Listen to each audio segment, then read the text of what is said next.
Uma paciente primigesta de 27 anos de idade e com 36 semanas de gestação chega à emergência obstétrica queixando-se de cefaleia, visão turva, diplopia e dor epigástrica.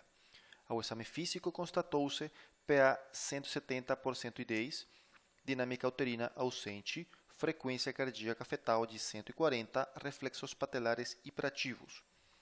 Nessa situação, qual a conduta imediata indicada? A. Iniciar sulfato de magnésio por via endovenosa. B. Solicitar avaliação especializada de neurologista. C. Interromper a gestação através de cesárea segmentar. D. Colocar a paciente em decúbito lateral e reavaliar a pressão arterial após 15 minutos. Uma questão de um assunto de extrema importância, muito prevalente no Revalida, a pré-eclâmpsia. A gente vai lembrar os conceitos básicos para você responder todas as questões de pré-eclâmpsia no Revalida. E vamos lembrar também o que significa sintomas de cefaleia, visão turva, diplopia e dor epigástrica numa gestante com hipertensão arterial. Vamos então definir a pré-eclâmpsia. Não é mais do que a hipertensão a partir da 20ª semana, ou seja, segunda metade da gestação, associada à proteinúria. A hipertensão é definida como pressão arterial sistólica acima do que 140 e diastólica acima do que 90. Essa pressão arterial, hipertensão arterial, vai desaparecer até 12 semanas após o parto. E a proteinúria é definida como 300 mg ou mais em urina de 24 horas, ou maior ou igual do que uma cruz em fita em 2 ocasiões. E a hipertensão gestacional é a hipertensão sem proteinúria. Porém, você tem que lembrar que é a mesma conduta que na pré-eclâmpsia, porque a proteinúria pode aparecer tardiamente que aquela hipertensão gestacional vai acabar se convertindo em uma pré-eclâmpsia. E a eclâmpsia, a definição é convulsões em mulheres com pré-eclâmpsia. Conceitos básicos que você tem que dominar. A continuação, os critérios de gravidade.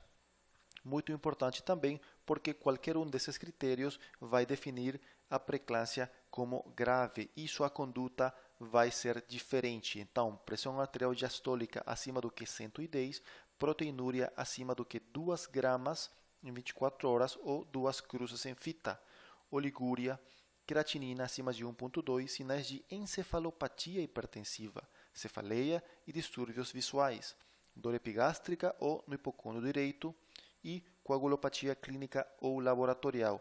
Lembrando que os sinais de encefalopatia hipertensiva, como cefaleia, distúrbios visuais e dor epigástrica, são os sintomas de iminência de eclâmpsia. A qualquer momento, a eclâmpsia pode acontecer, a convulsão. Também, outros sinais, critérios de gravidade, são a plaquetopenia, menos do que 100 mil, aumento de enzimas hepáticas e de bilirrubinas e presença de esquizócitos em sangue, em esfregaço de sangue periférico, que vai fazer você lembrar da síndrome HELP. A continuação, vou mencionar as indicações do sulfato de magnésio segundo o Ministério da Saúde. Primeira indicação, eclâmpsia, ou seja, convulsões.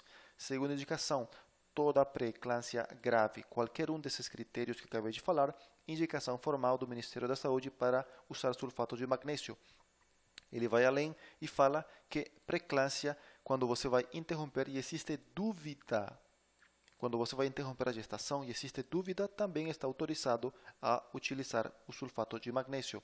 Então, sulfato de magnésio, a dose de ataque é 4 gramas EV lento ou 5 gramas intramuscular em cada nádega, ou seja, 10 gramas intramuscular.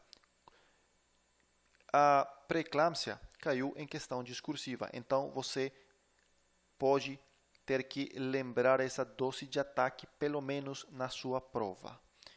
A continuação, o esquema de Pritchard, que também é muito utilizado, mas você foca na recomendação do Ministério, que é essa que eu acabei de falar aqui em cima. A toxicidade do sulfato de magnésio é muito importante.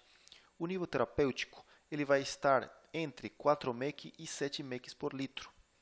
Se aumentar essa concentração da droga, vai acontecer perda de reflexo patelar por volta de 10 mEq por litro, depressão respiratória 15 mEq por litro até parada cardíaca quando atingir 30 mEq por litro. É por isso que quando você vai utilizar sulfato de magnésio, vai verificar periodicamente a frequência respiratória e os reflexos patelares.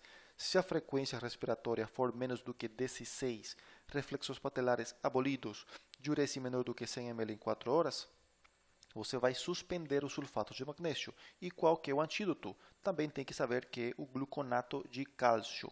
Vamos continuar falando quando você vai controlar a pressão arterial na pré-eclâmpsia, quando os níveis estejam persistentemente acima de sistólica 160 e diastólica 105. Você vai ter que controlar essa pressão arterial. Com que drogas?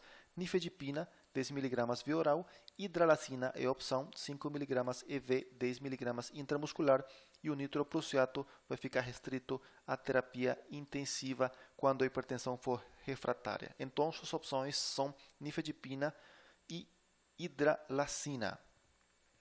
A conduta, quando você diagnostica a pré-eclâmpsia, seja leve, seja grave, é a internação. Sempre internação e avaliação do bem-estar materno e fetal. E aí, quando você vai interromper essa gestação? Quando vai indicar o parto? Depende. Se é pré-eclâmpsia grave, a partir da 34ª, 34 semanas, você já indica o parto. Se for menos do que 34 semanas, vai depender se existir condições materno-fetais comprometidas, também vai indicar o parto. E na pré-eclâmpsia leve, quando atingir 40 semanas, você já pode fazer o parto. Está indicado, tem que fazer o parto.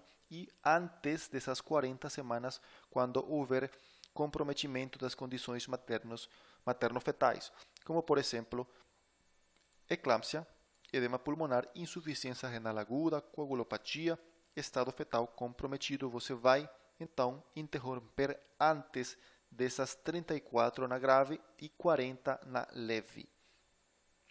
E não esquecer da maturidade pulmonar, que você vai indicar toda gestante que vai fazer o parto antes da 34ª semana de gestação. E também quando você vai internar essa gestante, seja pré-eclâmpsia grave ou pré-eclâmpsia leve, e tiver menos do que 34 semanas.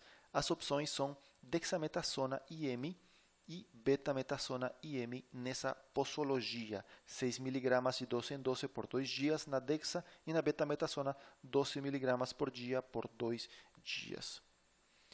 Voltando para nossa paciente que está com 36 semanas de idade gestacional, queixando-se de cefaleia, visão turva, diplopia, dor epigástrica, sintomas de iminência de eclâmpsia e tem hipertensão arterial. Sem dúvida nenhuma, essa é uma paciente com sintomas de iminência de eclâmpsia. Qual vai ser sua conduta? Internar essa paciente, usar sulfato de magnésio, controlar essa pressão se persistir nesses níveis e, como ela já tem mais do que 34 semanas, vai fazer o parto. Então, ele pergunta qual a conduta imediata. Muito importante ler muito bem a questão. Conduta imediata, então, iniciar sulfato de magnésio por via endovenosa. Você não vai solicitar avaliação por neurologista. E você, também a letra C está errada. Por quê? Porque ele fala diretamente vai interromper a gestação através de cesárea. Lembrando que a via do parto na pré-eclâmpsia é o parto vaginal, segundo o Ministério da Saúde. Mas o que é importante aqui? Que ele pergunta a conduta imediata. Conduta imediata, você vai utilizar sulfato de magnésio nessa paciente. A letra D está errada porque também colocar a paciente em decúbito lateral e reavaliar a pressão arterial não é a conduta correta. Conduta correta, então, letra A.